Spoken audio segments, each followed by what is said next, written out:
আসসালামু আলাইকুম সম্মানিত দর্শক শ্রোতা সবাই কেমন আছেন? আশা রাখি সবাই ভালো আছেন। এমপিওভুক্ত শিক্ষকদের বাড়ি ভাড়া 15% বাড়ছে। এটি 2 ধাপে কার্যকর করা হবে এ প্রসঙ্গে একটি পত্রিকায় রিপোর্ট প্রকাশ করা হয়েছে। এখানে বিস্তারিত কি বলা হয়েছে আপনাদের মাঝে আজকে জানিয়ে দেওয়ার চেষ্টা করব। আশা করি ভিডিওটি মনোযোগ সহকারে শেষ পর্যন্ত দেখার চেষ্টা করবেন।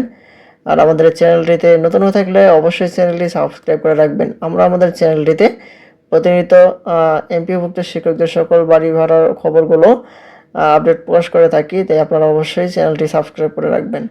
এখন দেখি বিস্তারিত কি আলোচনা করা হয়েছে। দেখতে পাচ্ছি বলা হয়েছে বেসরকারি শিক্ষা প্রতিষ্ঠানে কর্মরত এমপিওভুক্ত শিক্ষক কর্মচারীদের বাড়ি ভাড়া ভাতা মূল বেতনের 15% বাড়ানোর সিদ্ধান্ত নিয়েছে অন্তর্বর্তী সরকার।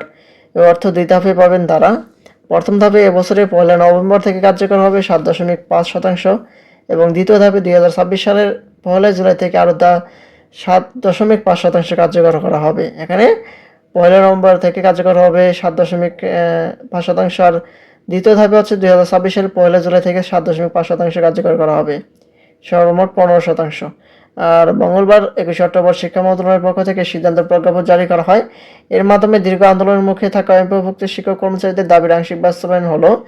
শিক্ষা মন্ত্রণালয়ের বিজ্ঞপ্তিতে জানানো হয়, চলতি নভেম্বরের 1 তারিখ থেকে ন্যূনতম 2,000 টাকা বাড়ি ভাড়া কার্যকর করা হবে।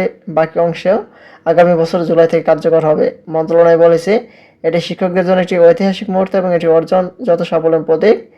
শিক্ষা উপদেষ্টা অধ্যাপক সিআর আবরার এক বিবৃতিতে বলেন, শতাংশ হারে বাড়ি ভাড়া নিশ্চিত করতে পেরে আমি একজন শিক্ষক হিসেবে নিজেকে সৌভাগ্যবান মনে করছি। শিক্ষকরা আরও অধিক সম্মানের দাবিদার। তাদের জীবনমান উন্নয়নে রাষ্ট্রের সর্বশ্রেষ্ঠ থাকা উচিত। তিনি আরও বলেন, এই পত্র সহজ ছিল না, মতভেদ, বিতর্ক, অভিযোগ সবই ছিল। তবুও শিক্ষা মন্ত্রণালয় দায়িত্বশীলভাবে কাজ করেছে যাতে একটি ন্যায্য ও টেকসই সমাধান পাওয়া যায়। অধ্যাপক আবরার মনে করেন, এই সাফল্য কারো একার নয়, এটি সরকারের শিক্ষাগত ফল।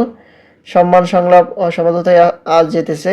এখন সময় ক্লাস ফিরে যাওয়ার, শিক্ষার্থীদের কাছে ফিরে যাওয়ার বলেন তিনি। আর বাড়ি ভাড়া বৃদ্ধির দাবিতে গত 12 অক্টোবর থেকে আন্দোলন শুরু করেছিলেন শিক্ষক কর্মচারীরা। মূল বেতনের 20% হারে বাড়ি ভাড়া বৃদ্ধি সহ 3 দফা দাবিতে টানা কর্মসূচি চলছিল। এরই মধ্যে অন্তত 6 জন শিক্ষক অসুস্থ পড়ছিলেন। শিক্ষা প্রতিষ্ঠা বলেন, শিক্ষকদের আন্দোলন আমরা বাস্তবতা বুঝিয়েছে, সরকার দায়িত্বশীলভাবে সাড়া দিয়েছে। পারস্পরিক শ্রদ্ধা বোঝাপড়ার মাধ্যমে গুণগত শিক্ষার ভিত্তিতে আরও মজবুত হবে। এর হচ্ছে শিক্ষকদের যে 15% 2 ধাপে কার্যকর করা হবে, সেটি সর্বশেষ আপডেট।